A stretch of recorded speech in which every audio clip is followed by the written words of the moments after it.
I'm going to record this to the cloud, the divine cloud. A safe place to be for us. Okay.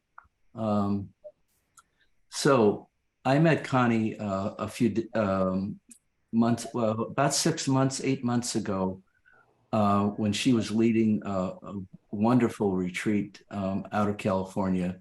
And I can't remember if it was with the Myth Salon when we met, the Jungian organization, Connie, or was it something else? I think it was my Pacifica conference on age, wasn't it? Yes. And the Myth Salon came afterwards, but I'm not sure. I think you're right. You're right. Better memory than this is an aging thing for me. Memory starts to dissolve a little bit.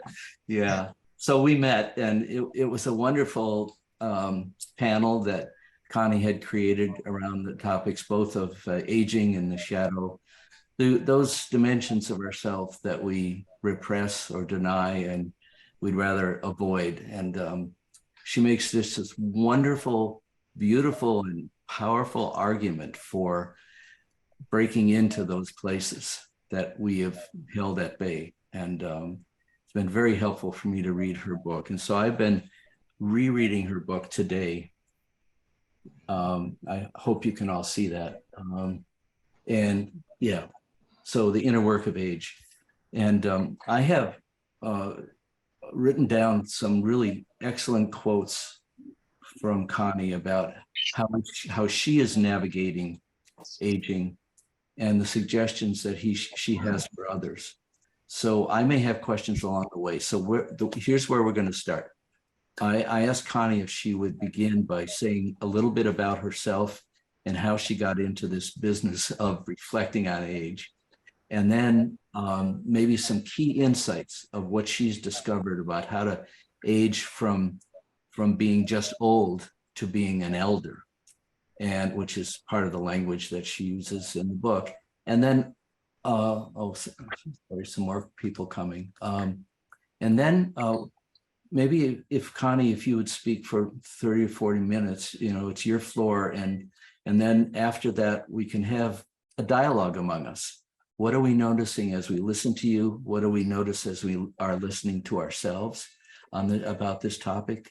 As we're aging, as we are aging, we're dialoguing as we are aging. This is not about some other time.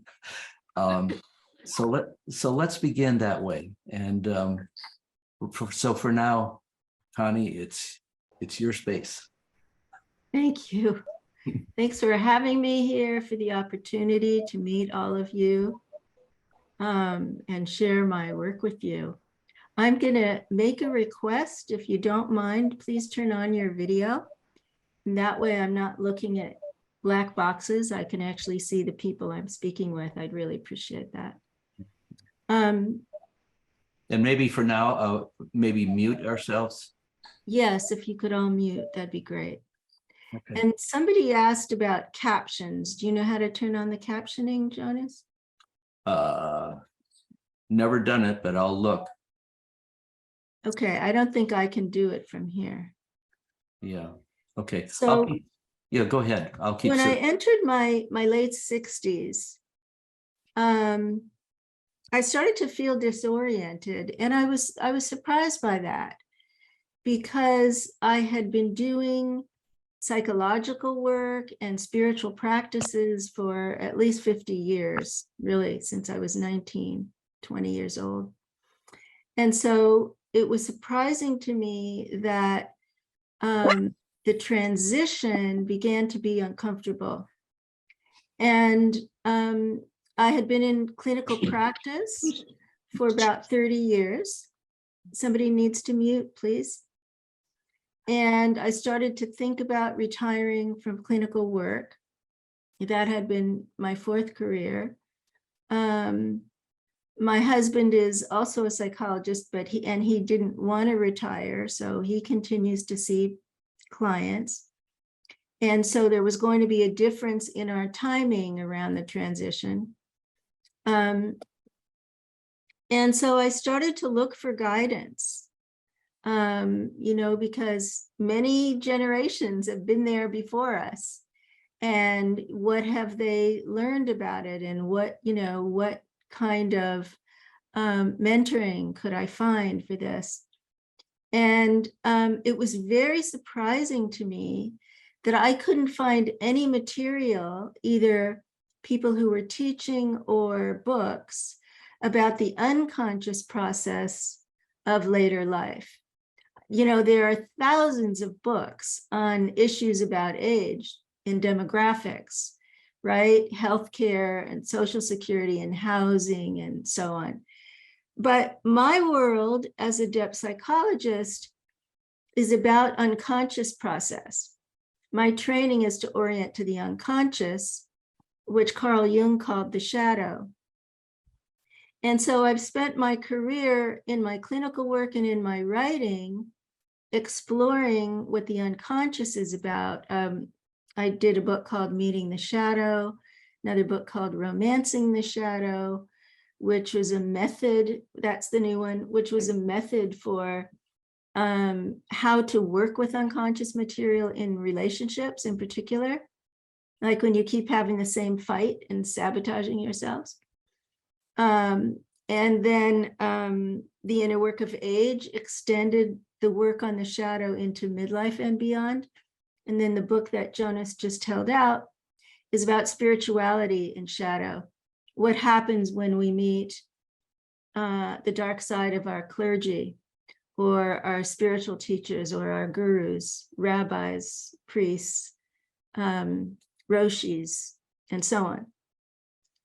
And so I wasn't that much interested in reading about demographics. I was looking for how to orient to my own unconscious during this time, and I just couldn't find material. So I remember I said to my husband, Neil, one day, oh no, I think I have to write another book. I wasn't planning on doing that, but it's nothing out there.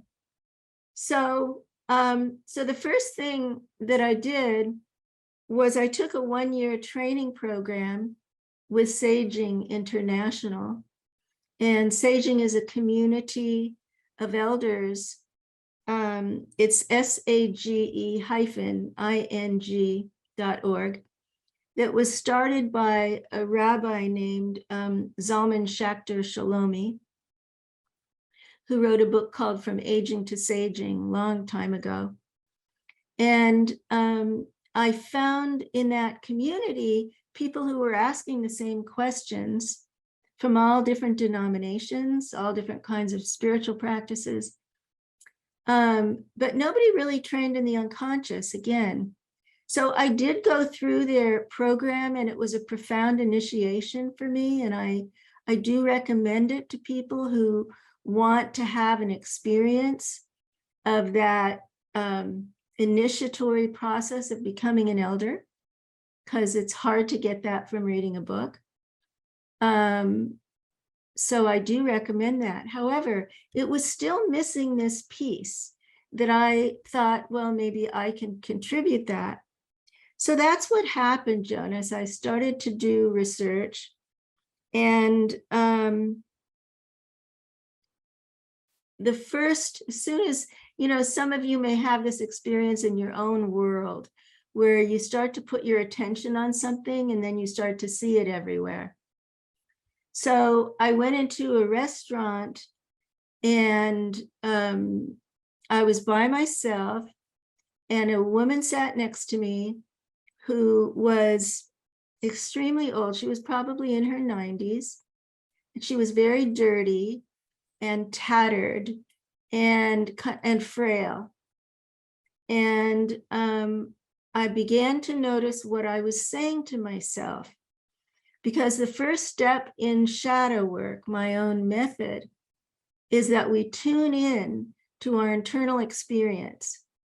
What's the inner dialogue? What are the feelings that go with the inner dialogue? And what are the bodily sensations that go with it? And it's kind of mind-blowing, but you start to see how repetitive those three cues are. And then you can actually form a shadow figure out of them. You can actually find a little piece of your unconscious this way and begin to make a conscious relationship to it. So I sat there and I tuned in, and I was saying to myself, oh, she doesn't belong here. She's ordering free samples. She shouldn't be here. She's probably homeless. And I noticed how judgmental my internal dialogue was, and how that brought up feelings of discomfort and guilt. And I noticed that my body was getting tighter.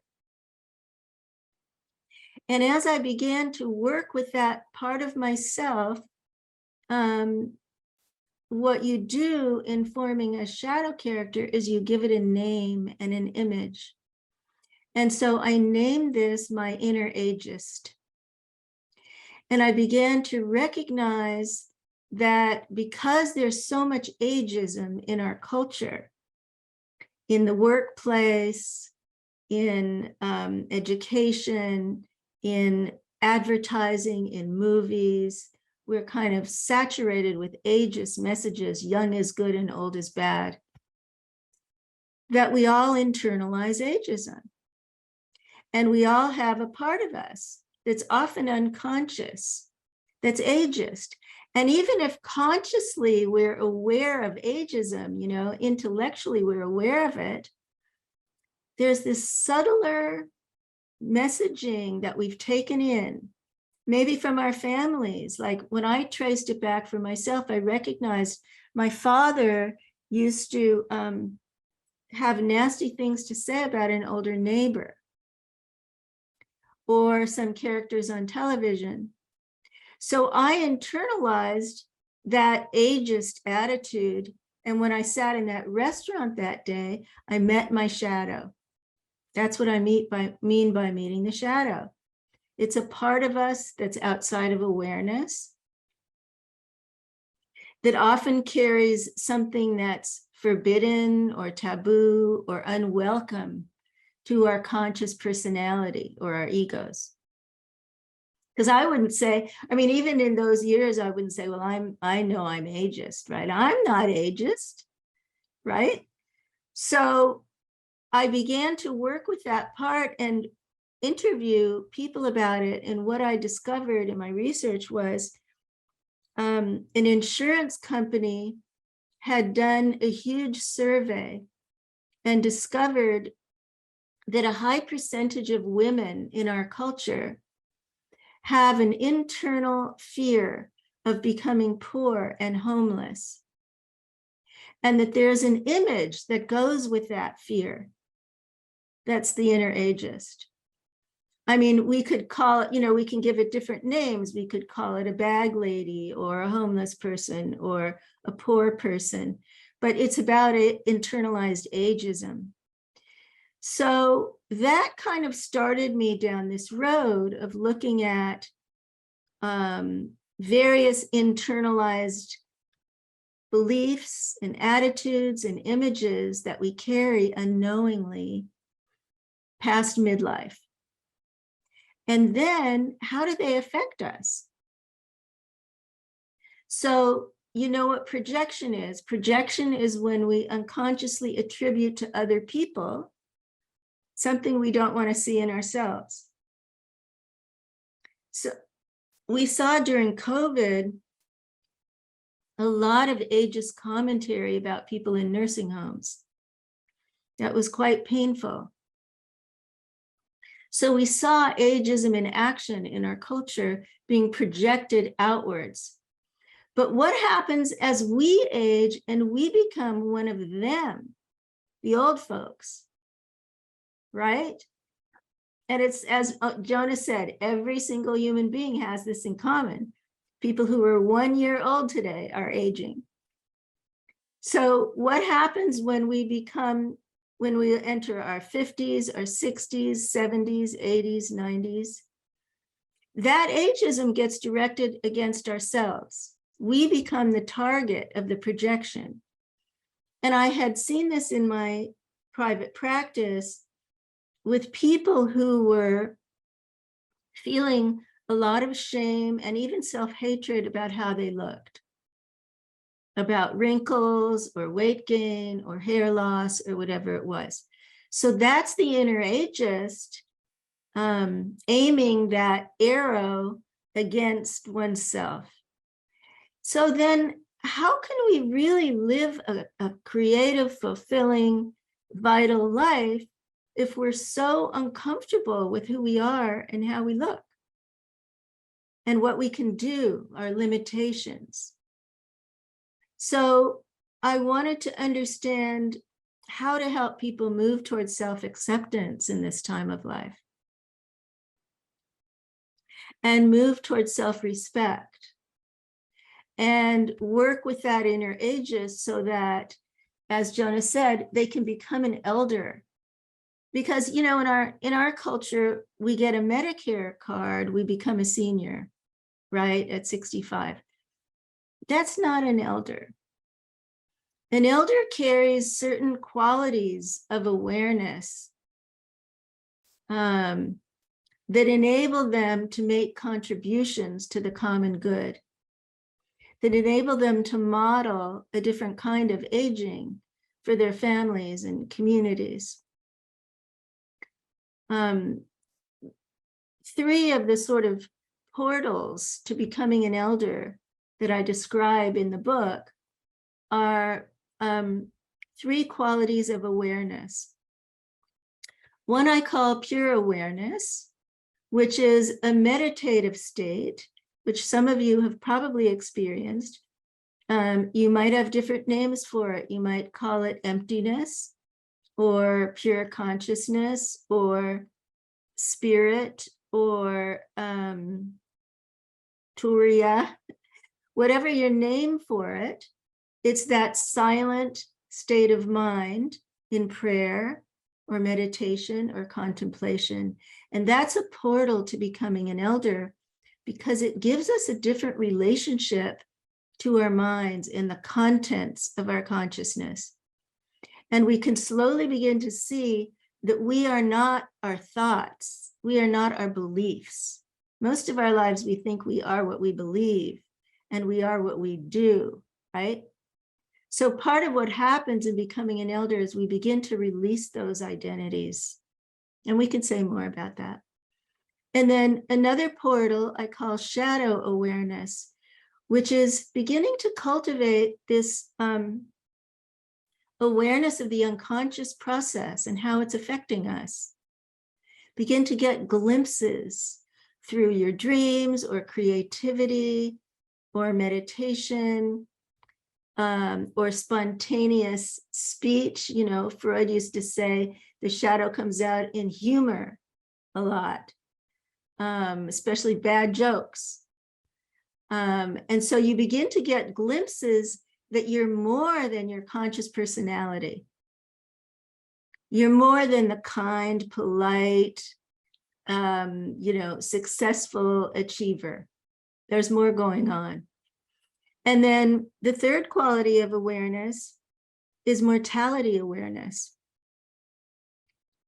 So from my point of view, as long as we're denying mortality, as long as we think, someone said to me last week, I'm 67, I don't have to think about death. So as long as we're believing that we're different, or we're special, or we're somehow immune to the consequences of aging, then we're in denial. And once we can actually move toward accepting mortality awareness, a kind of paradoxical thing happens. We become more alive. We actually recognize that we have a shortened time horizon, and life can become more meaningful. And we can reprioritize things in a different way because we don't just think we have forever. So those three qualities of awareness need to be cultivated. They don't happen automatically. And they don't happen just because we get a Medicare card, right? They take inner work, contemplation, whatever we call it, psychological work, spiritual practice, and so on. So then I set about interviewing people. I was fortunate from a number of my careers to have contacts with baby boomers who were now teachers. And so I was able to interview Father Thomas Keating, right before he died. And he gave me this beautiful interview about, I would call it a spiritual life review. So the book is full of practices, and one of the practices in the book is life review. And I think without knowing it, he just told me the story of his relationship to God throughout his lifespan. And it was very beautiful. I spoke to Ken Wilber, who started Integral Philosophy. So his experience, his discussion about aging and spiritual practice is in the book. I spoke to Krishna Das. Maybe some of you know about his devotional chanting. I spoke to some Jungian analysts, a rabbi, can't even remember now, but a bunch of, Roger Walsh, who was one of the founders of transpersonal psychology, and his wife, Frances Vaughn. Stan Grof, do any of you know Stanislav Grof, for his work on perinatal research and psychedelics and all kinds of things. So I was having a great time. I kind of didn't want the research to end. The book is kind of built like a rite of passage. So you kind of go step by step through the practices to become an elder, and each chapter has a theme. Like, so for example, there's a theme on illness. There's a chapter on illness and how to do illness as spiritual practice, and how to really look at your health challenges as the circumstances for aging consciously. How do we do that? You know, Ram Dass used to talk about grist for the mill.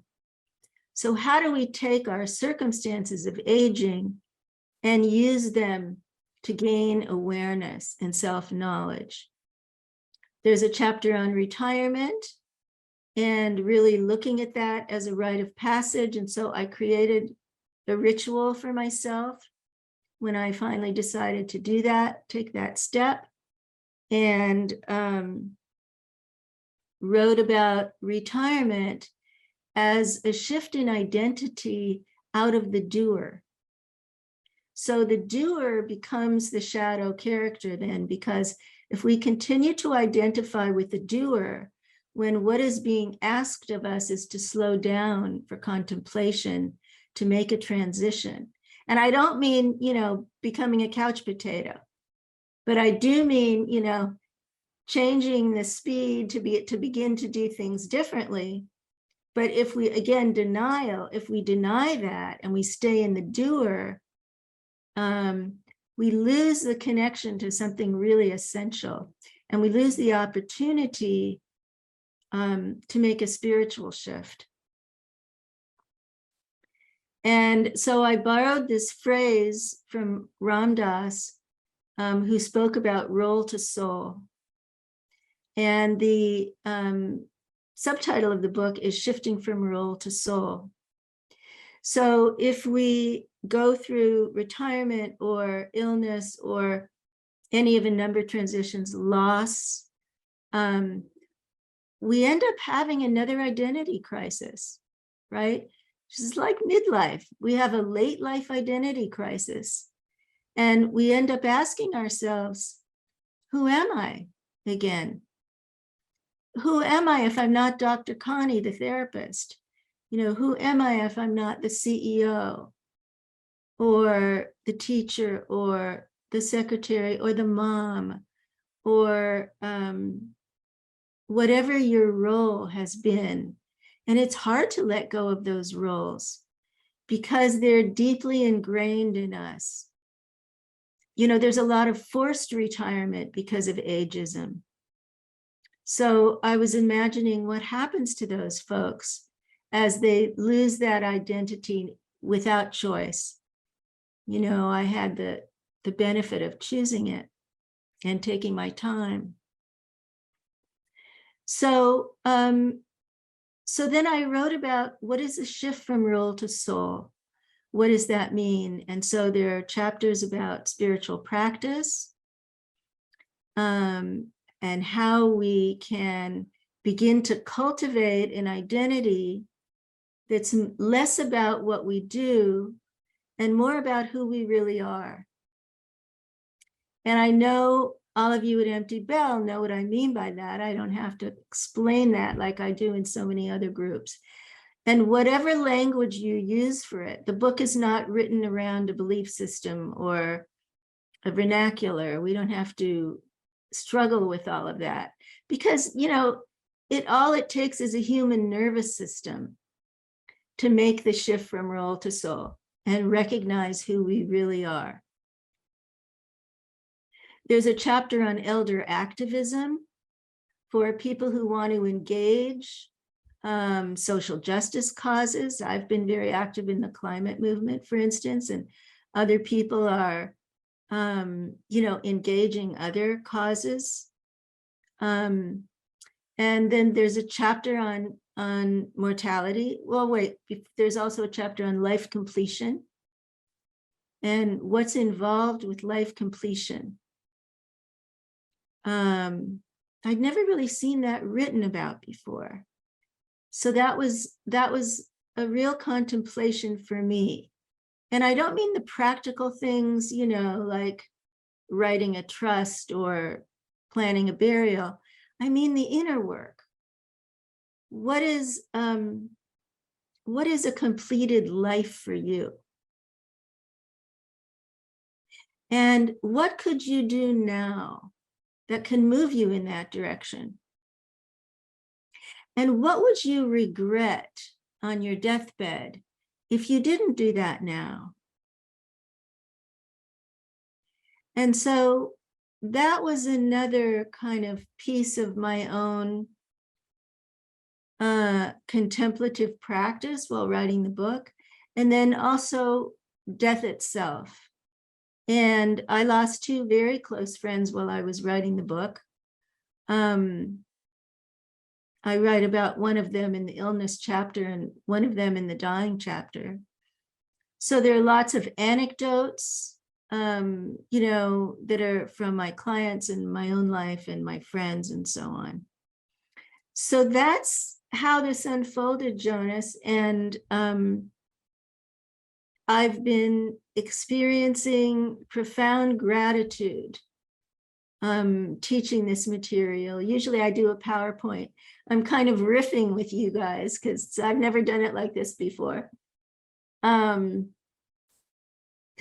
he just asked me to share the main points. So that's kind of how it unfolded. And I'm just living with a lot of gratitude for being able to reach people who may feel disoriented and be looking for another source of direction or meaning at this time. Connie, thank you. Dear person, thank you.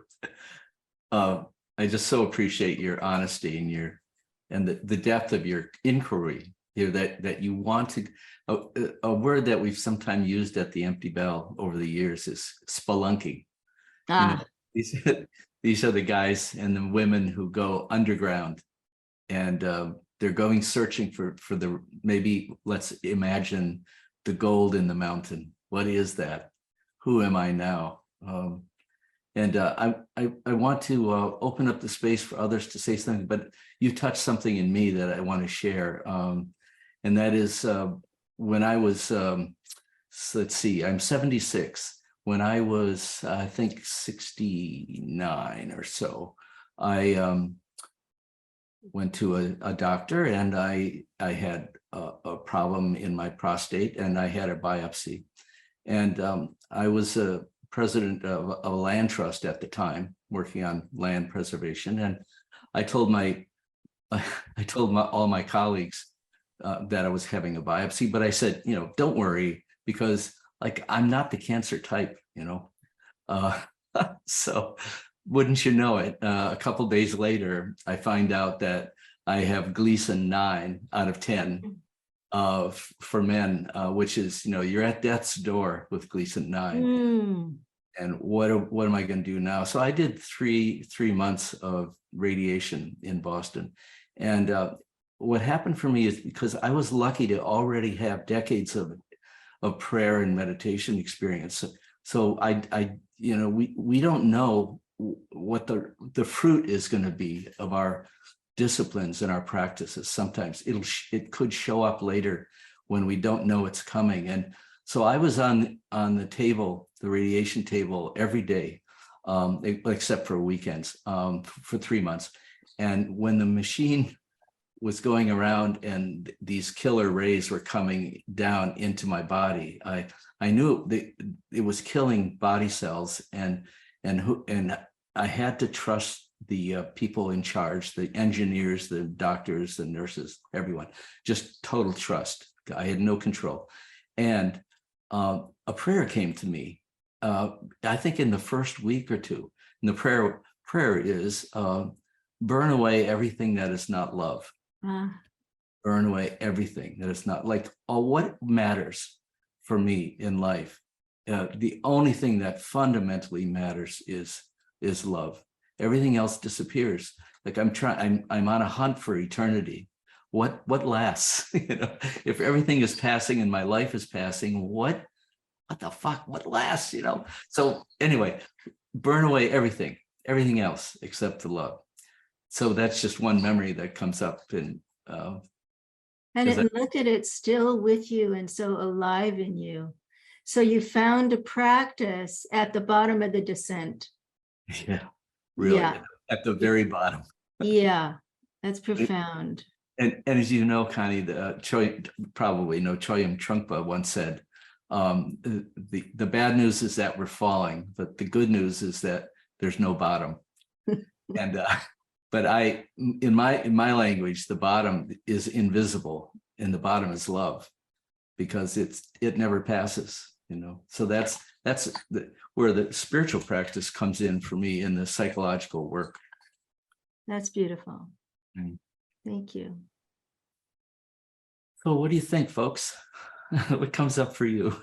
So feel free to use your electronic hand raise, in the reactions button, because I can't see everybody on my screen all at once.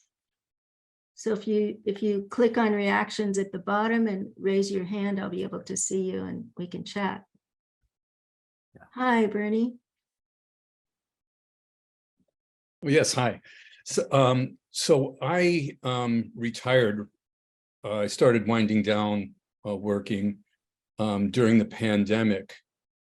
And, when you talk about change, like shifting roles and going through all this stuff, I was like, not that I knew all about that, but, I just felt pretty isolated in the pandemic. And there was just a lot of fear and just a lot of freaking out and washing shopping bags and things like that. So I'm just wondering if in your research or what you might have to say about, going through this period of time, at this period of time. So the coinciding of retirement and the pandemic, you mean? Yeah. Yeah. The book was written before COVID, but it's such an interesting question. So, because it seems to me that in a lot of ways, COVID was a rite of passage. We stepped into this other world and there was so much uncertainty and we never knew if we'd get out of it. Like Jonah said, we didn't know if there was a bottom. Even these days where I live, my husband and I are the only ones wearing masks. I mean, everybody else just thinks it's over with. So we saw a lot of diversity in responses. We saw a lot of conspiracy and paranoia going on that we had never seen before. We saw different parts of the collective psyche of our society. And we lost, a lot of people lost their orientation to driving to work. So a lot of people still don't go to the office with remote work. And a lot of us lost loved ones. So there were all these changes happening at once. We lost 1 million people. More, I think, probably by now. So, the loss of a role in that context is almost like layers, isn't it? The whole culture lost its role or identity or meaning and purpose for a moment. It really felt like we were in this no man's land, and everybody was kind of not knowing what would come next. And that's how that feels. That's how retirement feels to some people. It's how illness feels to, if any of others have gone through cancer, that's how that can feel to people. There's a sense of not only who am I now, but who am I going to be, because we can't see the future. So I think that's an insightful point, that there were these kind of layers of loss of identity that were going on simultaneously in the collective. So thank you for that. Hi, Margaret. Hi, Connie. First of all, I just love how clear you are in your thinking, and I can't wait to read your book. So I'm very interested in whatever you want to say about elder activism. When I was 10 years ago, when I was 61, I left parish ministry so I could focus full time on climate change, and a job was created where I'm now working for a couple of Episcopal dioceses, just working full time on how to mobilize a religious response to climate change. So now at the age of 71, I'm pondering, when do I retire? I feel like we all need to be activists. I know I'm supposed to be moving from doing to being, and I feel the urge for deeper prayer and contemplation and silence. And we have such a short window of time in which to take enough action to save as much of life on earth as we can. So I'm very grateful for Bill McKibben, who started this group called thirdact.org, which is for people over 60 who want to spend their golden years doing something, their third act, contributing to trying to stabilize the climate and trying to protect democracy. So thirdact.org is a good thing. But I'm just feeling a conflict inside myself of, I am so drawn to more prayer and contemplation, and yet the pull, like, thank you for saying we should not be couch potatoes. But anyway, I'm just struggling at this stage of my life with the stage of where life on earth is at the moment. Yeah, I hear you. I would guess a lot of people here feel that. And certainly a lot of baby boomers in general feel that, I think. And some people in the silent generation who are still active feel that. There's a sense of, so I don't know if this is true for you, Margaret, because we don't really know each other.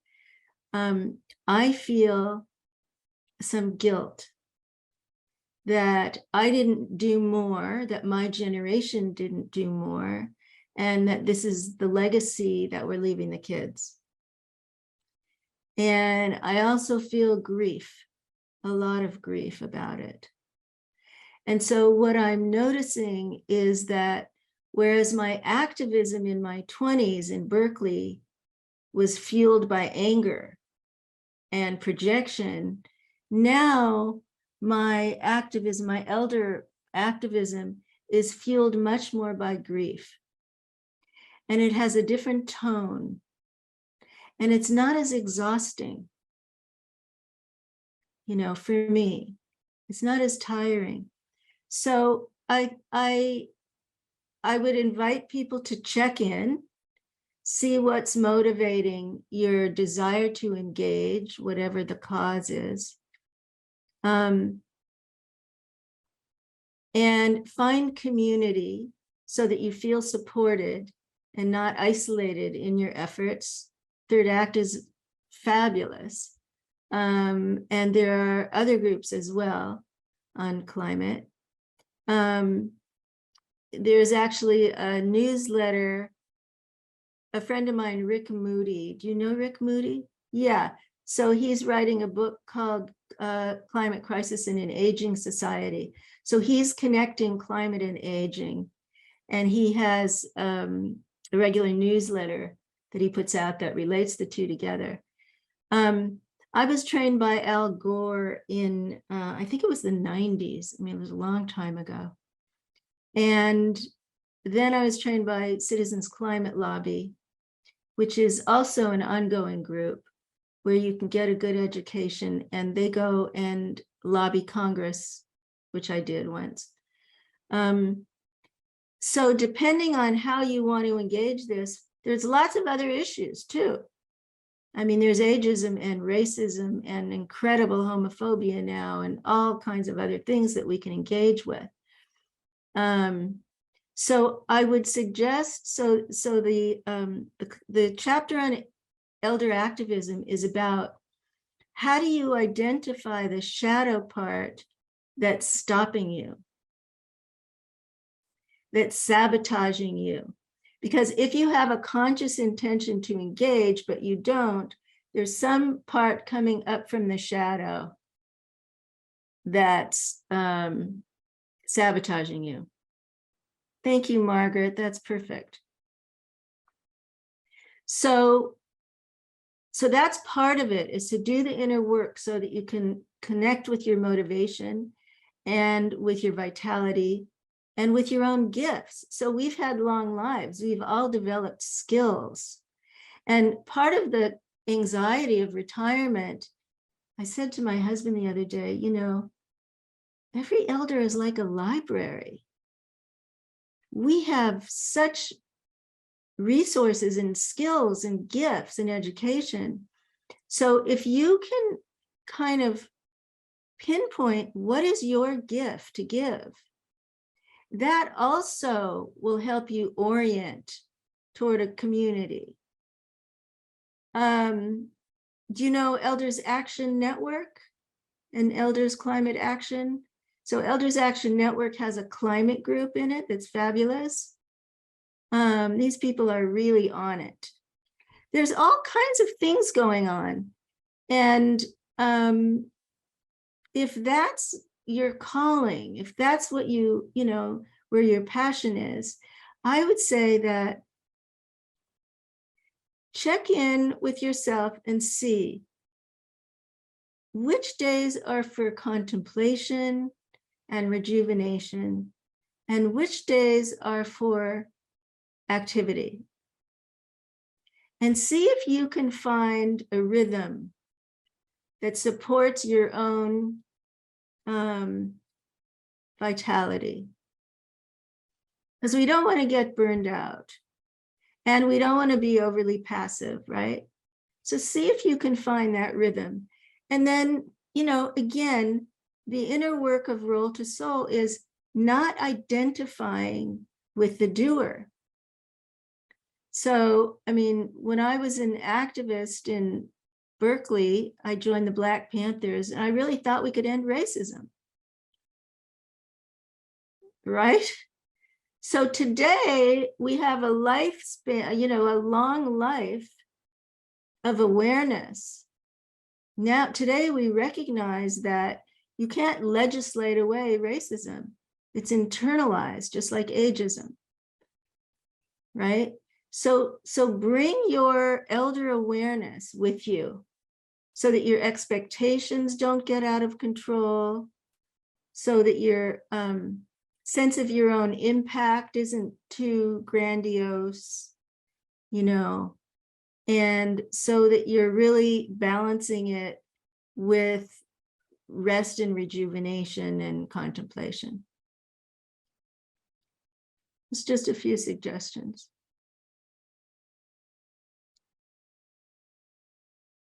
Okay, anybody else?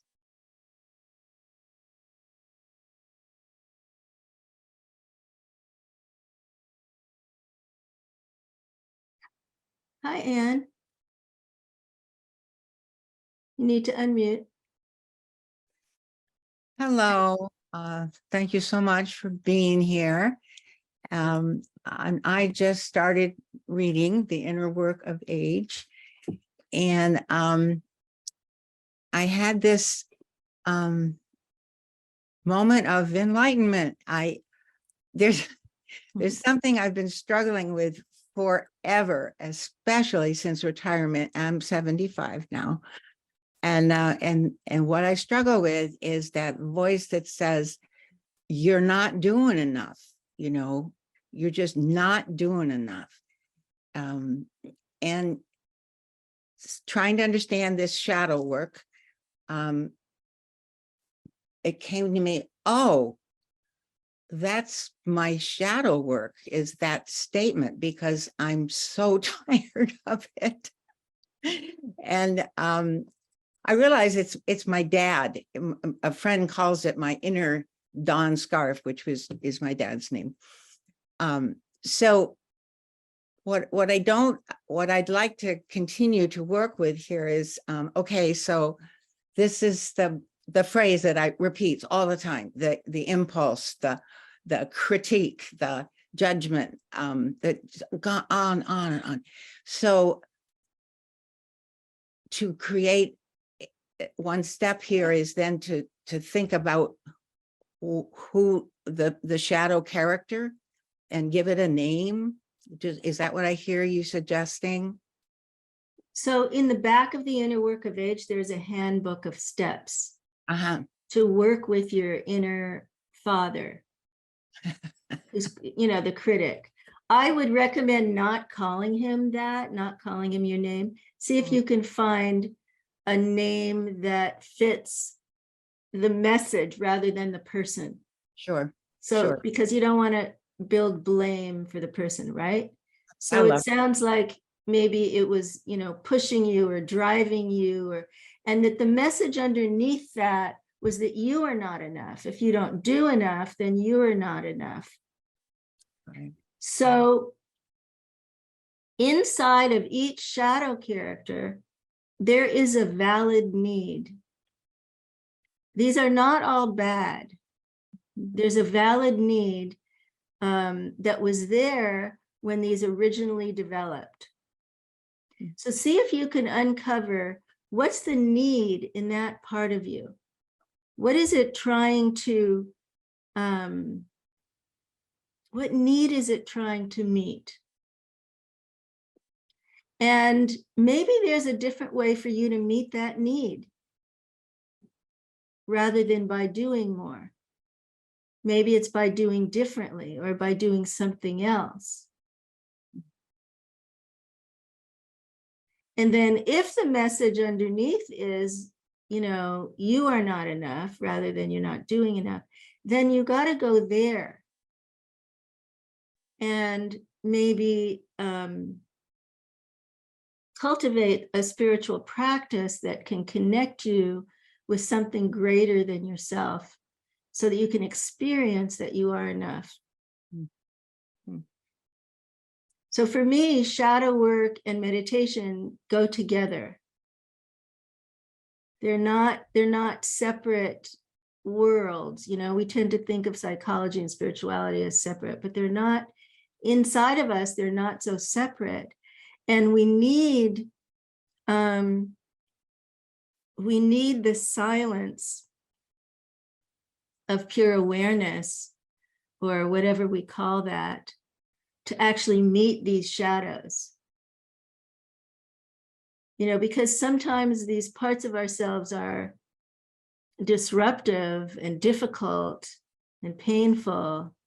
You know, if it's an abandoned child, or if it's an addict, or if it's a, you know, dealing with shame, they're difficult. They're tough parts of us, tough messages that we give to ourselves. So we need that meditation in order to be able to separate from that, recognize that's not you.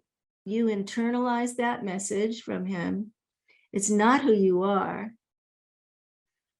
And the spiritual practice can remind you that that's not who you are. And then you're in a moment when you make a different choice. Okay, now I can hear the message and I can either continue to do what I've always done, like driving myself, right? Or I can take a breath and make a different choice today. I hear, I'll just add one other thing. I was in meditation the other day and I got this sentence came to me.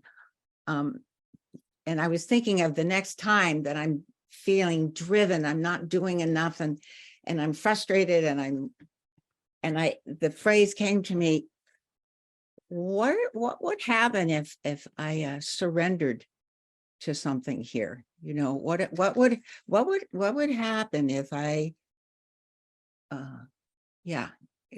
anyway, so I'm Yeah, so it's so that's your psyche offering you a different style, flow, right?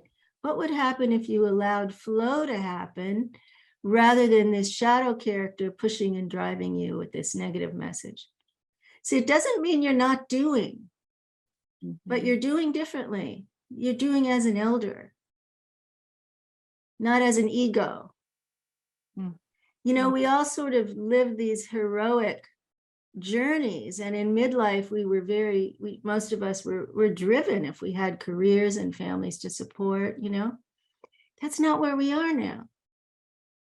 So we want to begin to let go of that ego-driven pacing and allow a different kind of flow to happen.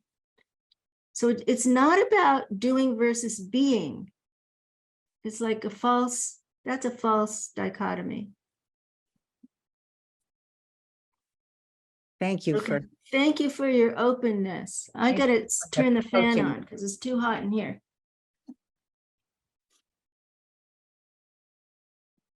Okay. That's the fan of your presence. God, it's hot in here. Okay, anybody else? Is that Pat trying to come in? Yeah, I don't know how to do that little gold hand. I Oh, haven't learned it Margaret. yet. Margaret, That's a thank you. big fear. Hi, Thank you, Pat. Connie. Pat, go You all ahead. hear me? Yes. Hi. I'm just so appreciative of the work that you've done, and thanks for sharing it. And thanks, Jonas, for bringing Connie here. There's a lot of thoughts flowing through my mind. You know, I worked with the elderly. They call them, the modern term is older adults, I think now. I don't know what it is now, but as a young person, that was my career in many different avenues. And I was lucky enough to witness so many people, how they actually did the aging thing, you know, and how they shared that with others and with myself. And, you know, you mentioned about who you really are. Well, I think in that work, I was being who I really was. It just felt like a very natural work for me. I didn't really have to struggle too much with it. It seemed to be pretty natural. And now I'm retired and I miss it. I miss the interaction very much with people that I worked with. But I don't want to do the same thing I did. So I was interested in what you said about the life review, because when I was taking academic courses in gerontology, that seemed to be a natural process that we all go through, the life review. And The Trip to the Bountiful, that movie, Trip to the Bountiful, where the lady went back to her home and, re-examined her roots. And so everything you said, I certainly could relate to, but like Annie said, I'd like to work in that arena in a different way now. I'm not quite sure how. There's a lot of fear of me getting into activism because I never did that. But and somehow or another, I'd like to work as a peer, with older people and maybe share your work, because it's just so crucial. And so I think my shadow is the fear of not being able to do anything maybe differently, or, do it in this area of Western Mass where everybody has a PhD and I just have a master's. That's my shadow, That's my Okay. shadow freezing me. It's freezing me at times. So I'm glad Annie brought that up, and I'm tired of being frozen. Yes, I hear you. Okay, so I think you're frozen, Connie, on the screen. oh, am I frozen? Can you hear me? Yeah, You're not frozen. You're good. Okay. You're a warm Okay. person. Pat, can you hear me, Pat? No, Pat's frozen. Yes, I am. I think it's the connection is a little weak here where I am. Let me try to move a little bit. That any better? Yeah. You are moving. Okay. Can you hear us? Yes, I can. Thanks. Okay. Yeah. So it seems to me when I'm listening to you, what I hear is you have a natural interest in being with older adults and learning and teaching with older adults. And there's something fortunate about that, because when you have a model, when you're younger and you have a model of an elder, you're less likely to develop an inner ageist, because you have a positive model for that archetype, for that stage of life, right? I didn't have any positive model of an elder in my childhood. So you had that in your early career. And can you hear me, Pat? Yes. Yeah. And it sounds like you want to try to find a way to continue to work with that population. So what I would recommend is, there's so many conscious aging communities now. So, and they don't have to be around activism. There are many of them now. You could check out Saging. You could check out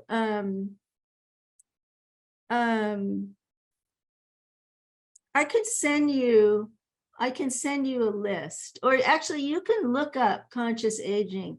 Encore, which used to be a big group, you know about it, is now all intergenerational. I've heard of it. It's all I've just heard of it. It's all intergenerational work now. So it's called cogeneration. So that might interest you. Definitely. Yes. Yeah.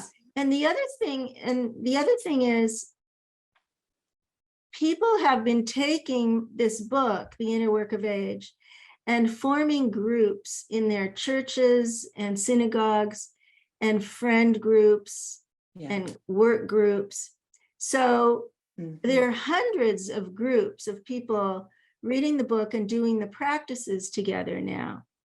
And so that's something you can initiate. Either I can put you in a group if you want me to. I was going to talk about that later. Or you can start your own, because it sounds like with your background in gerontology, maybe you'd want to facilitate it. Yeah. So thank you. Yeah. Is there a community that you belong to that feels like a fit, like a church community or meditation community or neighbor group or anything? There is a little church community which I started to go to, and it's an aging community. I mean, most of the people that go are very, aging. They're older, So there you And- go. And they've expressed like, I think there's a lot of loneliness, Yes. and which is, an epidemic in our society. And Yes. just to have like a conversation or a, discussion group with people. And Yeah, even if it's exactly. informal. Yeah, It's- exactly. Yeah. So you could start there. If you don't want to start online, you could start there in a local group. Mhm. And then I was going to offer this invitation to all of you. I have these free online leaderless groups who meet together to go through this book, An Age in Community. Some of them have been going now for a couple of years because they formed intimate friendships and, they continue to be together.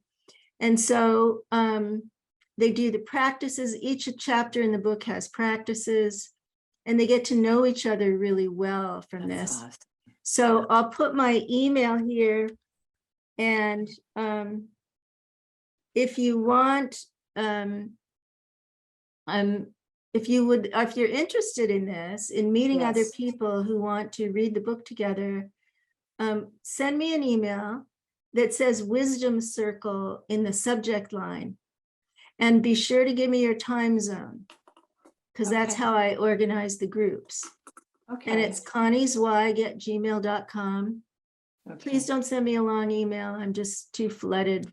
But I'm really happy to hear from you if you would like a group and connect you with other people. Thank you so much. Thank you. Yeah. That sounds like it would be a really, really good fit. Thank you. Yeah. Okay, how's our timing, Jonas? I'd say 20 minutes or so. Okay, do we want to talk about the other book? Yes. Why don't you introduce that topic? What is the other book again? And I'll hold it up. And The one you just held up. So Meeting the Shadow on the Spiritual Path.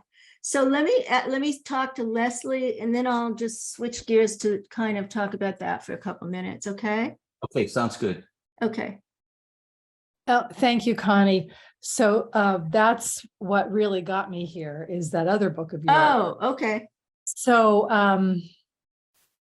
one of the things about this time in my life is that I feel like there's a little more space. The kids are gone and the job has really slowed down. And so I'm kind of following breadcrumbs. And I have a deck of archetype cards that is created by Kim Kranz. And so the other morning I drew a card and it was the underworld. And I have drawn that card quite a bit. And I'm deeply curious about the underworld and my subconscious and unconscious. And so Kim Kranz has all these, she writes about it and she has them beautifully illustrated. And at the bottom, she says, she has this little part that says, go deeper. And in the go deeper for the underworld was the book, read Connie Zweig, Meeting the Shadow of Spirituality, The Hidden Power of Darkness on the Path. That's your book, right? Mhm. Yeah. So I'm like, well, hell, I'm going to order that book. And I go on to my, it's $50 on Amazon, by the way. What? But I'm a bargain hunter. So I said, I went on to my thrift books and it's there for a price that felt a little better. But of course I couldn't remember my password. So I go into my email because, has anyone else forgotten their password? So when they send you the link in your email. So I go to my email and I look down and there's Jonas's email, just 2 down.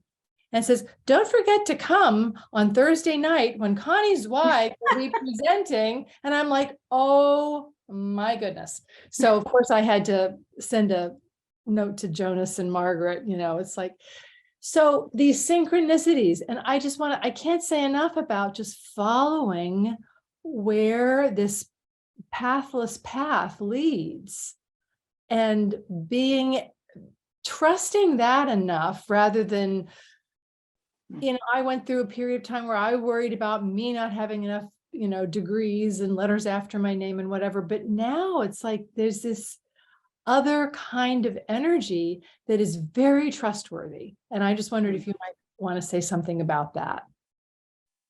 Well, I think you're responding to Anne, right? It's a different way of, I mean, I called it flow with Anne, but with you, I call it intuition.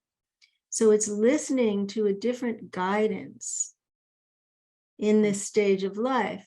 Some people are naturally intuitive and they've, listened to their intuition for their whole lives.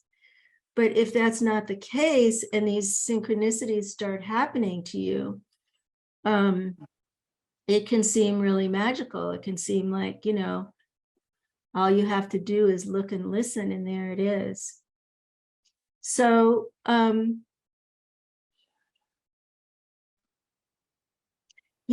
underworld is a mythic metaphor for the shadow. And all of the stories in myth about descent, I mean, the most famous one is Hades and Persephone, but they're in almost every story in Greek myth and Egyptian and Mesopotamian. I mean, it's a universal metaphor. And some people translate it as hell, and some people translate it as underworld, but psychologically, it's the unconscious, right? So it's really, and if any of you are into dream analysis, you may have had dreams about the underworld too, because that's a place where we kind of connect with what's outside of conscious awareness and where we might follow a descent in a dream that we wouldn't necessarily follow it in our waking life, And I would say that descents appear in different ways in our lives, but that could appear in an addiction or in a depression or in a loss.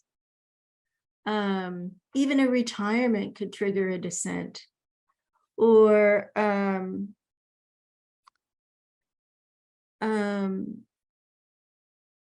some challenging experience which leaves us disoriented. And often that's where we encounter a shadow, an unfamiliar part of ourselves or of another person. So now let me switch to the other book. So Meeting the Shadow on the Spiritual Path is about the descent in the religious or spiritual arena. So we find a teacher, we start a practice, and we think everything's going to be light and bliss and wonderful. And what happens, right? Either we meet a difficult part of ourselves, or a difficult part of another person, or of a community. Because communities have groups have shadows too. So if we, meet that shadow in a clergy person or a guru, roshi, minister, rabbi, we may experience or we may witness abuse of power, verbal abuse, emotional coercion, sexual abuse, financial abuse. And, some of it can be covert, subtle, and some of it can be really overt. And so, again, I came to this realization that there was no writing about this. There was no writing about the unconscious process as it relates to a relationship between a student and a believer, a disciple and a clergy person, a master and a acolyte, whatever denomination. The dynamic is the same. The dynamic with a charismatic teacher and a wounded student is the same psychologically. And the reasons that we stay are the same, and the reasons that teachers abuse in whatever denomination are the same. And the reasons that communities kind of hold people in place and use, fear and shame to control people are the same, regardless of denomination. So I've promised my husband that this is my last book. Yes, is nothing sacred. That's right. So, this book was very personal to me as well. I started transcendental meditation when I was 19 and really experienced, Margaret, you're familiar with this term, the holy longing from Goethe. So I experienced my holy longing. It just kind of reared up, the longing for transcendence, for God, for the divine, for the beloved, for the higher self, whatever we call it. And it really ran my life for a long time and kept me in the TM community, which in some ways was brilliant. I mean, I learned so much and had profound spiritual experiences and belonging and purpose. And then after a few years, it became more rigid, more hierarchical, more hypocritical, with stories of Maharishi telling everybody to be celibate while he was having sex with students. And I left. So I left, I think it was 1979 when I left. And it was very painful to leave because I lost, none of my friends would speak to me. I didn't have a career. I didn't have another practice. And I was very isolated. And so I always kind of wanted to write about this because I know, there was a story this week in the New York Times about the millions of people who are now unchurched, who are leaving traditional church communities and who are unaffiliated now with religion. And there are millions of people who are kind of disoriented about what to do with this holy longing, this whisper from the soul for more, this hunger for transcendence or spiritual experience. Today we talk about non-duality. The language has changed over the decades, right? So somebody's asking me, who was the teacher? It was TM and Maharishi. Peggy, I think that's you. So I did find other teachers and other practices after that. I learned so much from studying this about why these things happen and what is lost in that projection onto the teacher and what is lost for the teachers as they carry all these projections, That's the other side of it. I mean, there are teachers in India who have millions of students. So they carry not just, a dozen people's projections, but millions. So that is a lot of weight.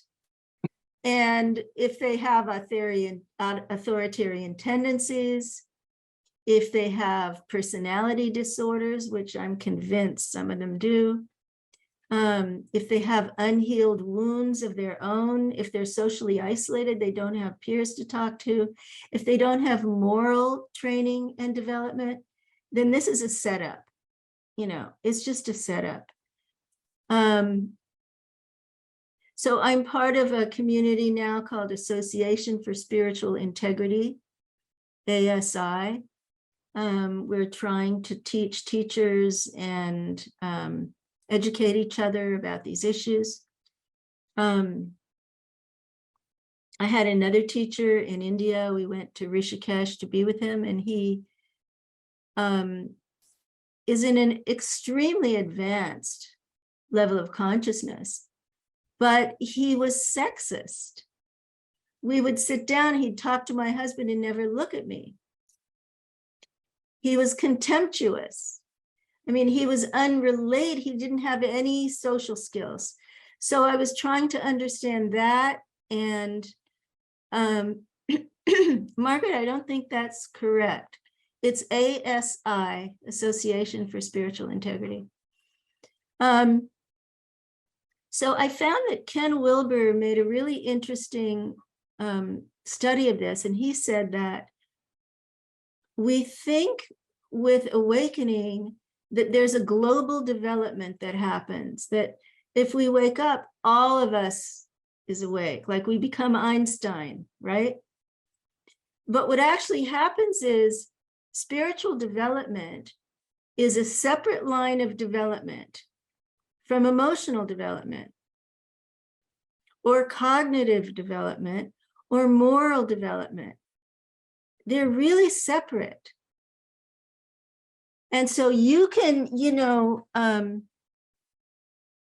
live in a Christian monastery and have a very high level of spiritual development, and have no emotional skills for relating just because you've never needed to learn that.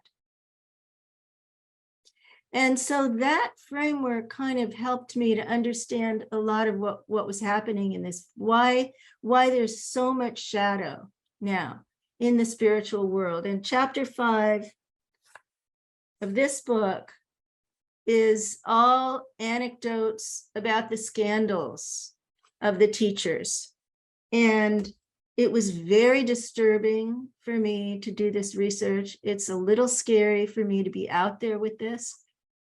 My husband told me he wanted me to get liability insurance for this book because some of these people are sociopathic, and they have many, many followers and they're controlling them.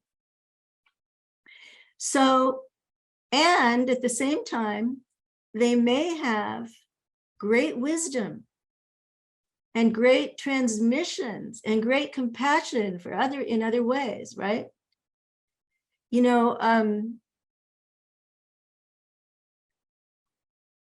I kind of thought, there were like a few people I was holding in mind as I was writing all those stories in chapter 5. And I thought, oh, this one hasn't acted out the shadow and this one hasn't acted out, we never hear anything about this one.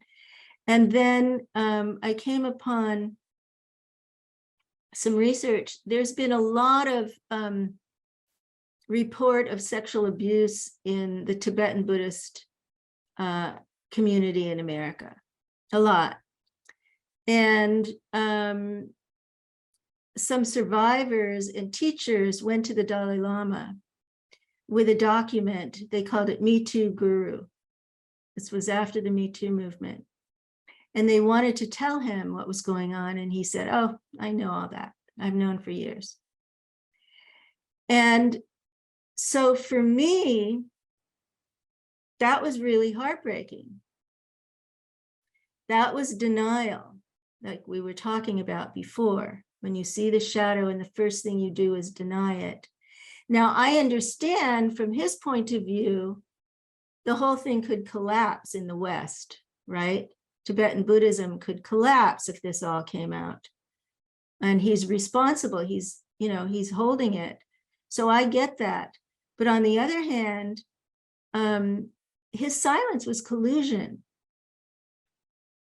And so what I'm trying to teach is that this does not mean the Dalai Lama is a bad person. It's not what I'm saying. He's a profound gift to humanity. And what he's done for the people of Tibet, his writings, his teachings of compassion, his initiations, I don't want to devalue any of it. So what I'm trying to say to people is we have to hold the whole story, the whole enchilada is what I call it, the whole enchilada, right? The spiritual teacher and his or her shadow, his humanity, his perfection and his humanity. And that's like against the grain in our culture, in Christianity, it's not what, there's a split between good and evil that people are raised with. And so I want to kind of bring this awareness to the world of religion and spirituality, that we're all human. We all have shadows, and the shadow's not going anywhere. And so how do we begin to imagine a religious or spiritual world that includes the human shadow? So let me open up the discussion with that question. Connie, thank you so much. Margaret, I want to ask you something in response to what Connie just said. Who is the Russian? I was just gonna Google that quote. It's Alexander Solzhenitsyn who says that there is a line between good and evil, and it runs straight through the human heart. That quote is in Meeting the Shadow. I love that quote. Very good. Yes. Yeah. Yes. Yeah. Yeah, right through the human heart.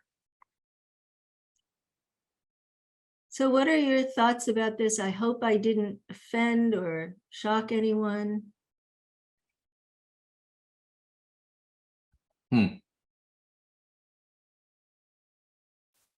Well, I just, I love you, Connie. So it just popped right out. I love you, Jonas. And I love what you're doing and how you're researching yourself and others and looking for truth and doing this juggling that you do, which is, it's an art form, juggling the opposites of love and hate and hope and despair. It's all in the mix. Yeah. So I just thank you so much. Yes. Thank you. Sam, do you want to say something? Thank you. And thank you for the wisdom that you've been sharing. I look forward to reading your books. And I also really want to affirm what you've said, because it goes along with my own experience, both in the church and in the academy and every place. And it's very helpful to take away that some people are bad, some people are good. I have a 6-year-old grandson that right now is struggling with that through storytelling. So and there's so much that even at that early age, how do we do that? But the real question I have is, so many of the examples and so much of what I think most of us have experienced have been with men that have betrayed the trust. And why is that in this society or the world, or is it universal? And is it also happening maybe equally or differently with women? And if you could address that issue, I'd really appreciate it. And thank you again. Thank you, Sam. So there are examples of women clergy and gurus acting out their shadows. I think that we focus on men because of the sexism, the misogyny that's ingrained in our culture and in many other cultures in other parts of the world. A lot of the teachers who came from monasteries in Asia, India, Japan, China, Indonesia, they experienced worlds isolated from women. They grew up in monasteries. They were taught, some of them were taught that, women are temptresses and they're dangerous. And then they come here and there's all this freedom and license and half dressing and self-expression. And there's a real clash of cultures for people. And it's a struggle for them. There is a young man, I don't know if any of you are familiar with Tibetan Buddhism, but there was a teacher named Kalu Rinpoche, who was a renowned Tibetan Buddhist teacher who's passed away. And a young man was born who they believe to be the reincarnation of Kalu Rinpoche. So he has the same name. I think he's in his 30s now. And he has been publicly saying that the boys in the monasteries over there are being molested. And he's trying to come out and tell the truth of what's happening. He's trying to be a whistleblower and change the culture. So if that's true for even some of the men who come over here and teach, then they have their own sexual traumas that are unhealed, that are unacknowledged, right? So I think, you know, the Me Too movement looked at this issue in secular settings, but it didn't really look at it in religious and spiritual settings. And so I was kind of trying to extend that into this and ask these questions, you know, what is consent? If a clergy person has control over your spiritual well-being, or that's what you believe, can there be consent? It's a very complex situation. There's some women who marry their teachers and say they're good with it, right? But we don't know what the power dynamics are in those marriages. So, you know, there are a lot of difficult questions here. The female teachers who get in trouble tend to be more about power than sex. So, for example, there are stories of, you know, Guru Mai. I don't know if there's anybody here from Siddha Yoga lineage and Muktananda, but there are reports that the woman who Muktananda left as the next generation, named Guru Mai, Chidvilasananda, that she beat her brother in order to wrest control of the lineage from him. You know, there are stories of Amaji, the hugging saint, doing a lot of raging at her students. So these are stories that come from people's memoirs. There are a lot of people writing memoirs who are inside of these communities. There are also published accounts by journalists, social media accounts online. So I just kind of gathered up, you know, everything I could find that's kind of current in order to give, not with the purpose of putting this down, but, you know, several reasons. One is to try to understand psychologically what's going on. Why do people tolerate this and stay even after they've suffered it or observed it? You know, why does this happen to teachers who really start out with good intentions and lose control of themselves? And what are the patterns that we can see here across the denominations? There are patterns in the consequences of what happens to people. I saw that it was a lot like alcoholic families, very similar patterns, including keeping secrets, you know. So I was just trying to kind of shed light on all of this because it's not much discussed. And I think that, you know, it's a missing piece from the Me Too movement. Okay, so somebody is saying, oh, this is Peggy. Those stories are verified and horrible. Okay, so let's talk to Sarah.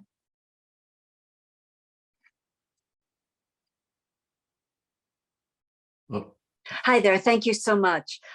Yeah, I just want to chime in again. Gratitude for all the things your articulateness in voicing a lot of really interesting and important, I think, ideas, and that sort of confluence of that. Just because you've got, you know, great wisdom spiritually, it doesn't mean that you're necessarily really as psychologically or emotionally or in every way, you know, sort of enlightened, if you will. And I just wanted to say that I'm excited about taking one or maybe both of these books to my church that went through a sort of a crisis recently, and you know, trying to figure out, what are we doing as a congregation? Why are we here? You know, to me, the whole idea of, you know, that sort of separation of Satan or the devil, and instead of we are all of it, right? And seeing all of it in myself and seeing all of it in all of you.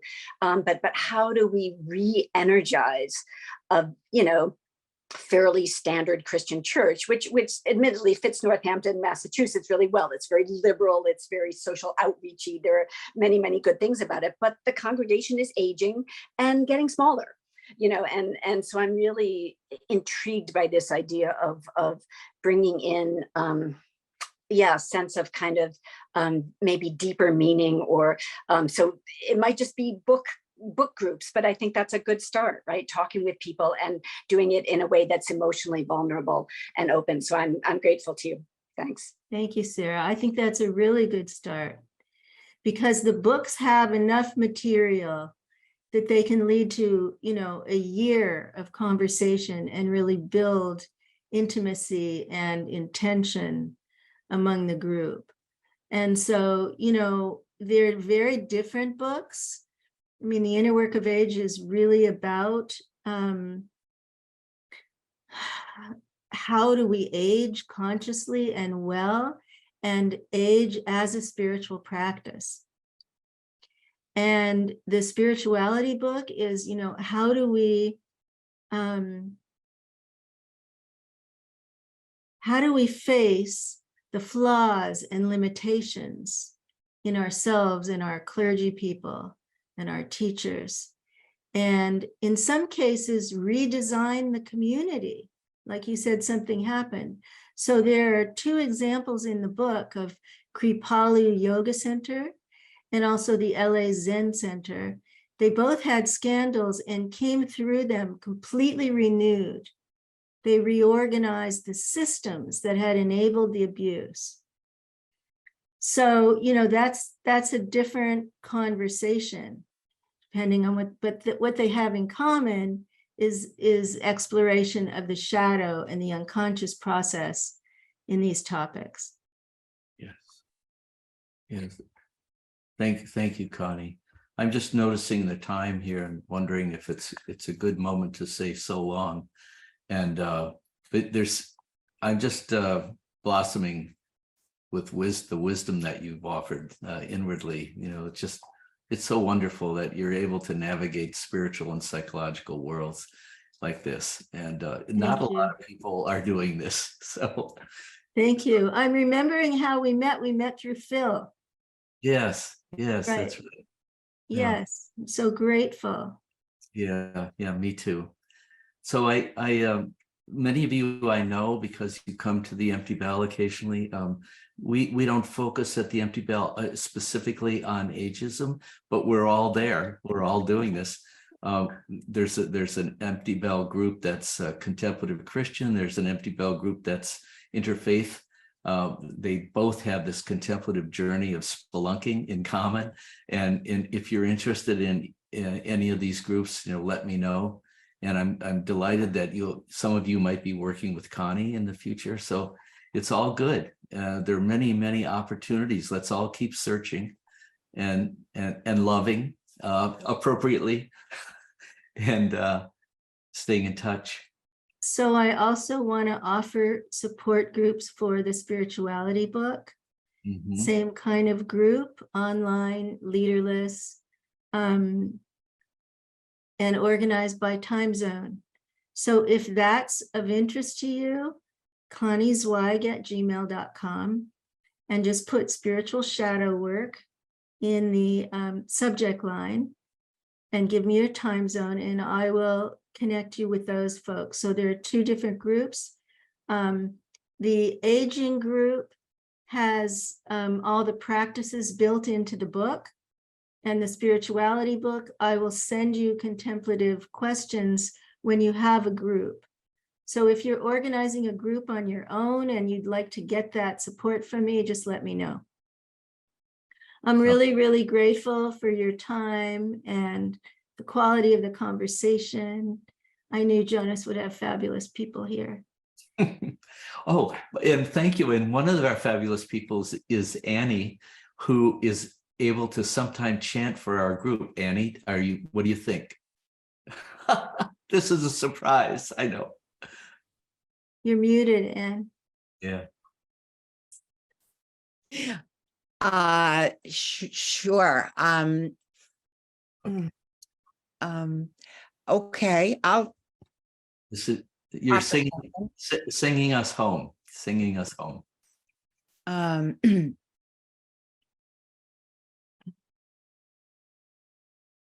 Come to know the one in the presence before you, and everything hidden shall be revealed.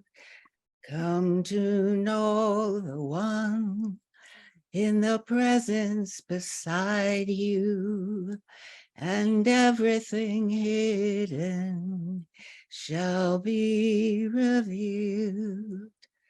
Come to know the one in the presence within you, and everything hidden shall be revealed.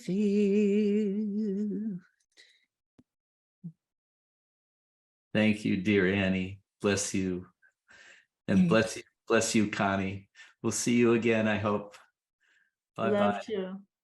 Good Have, night. have a good night, everyone.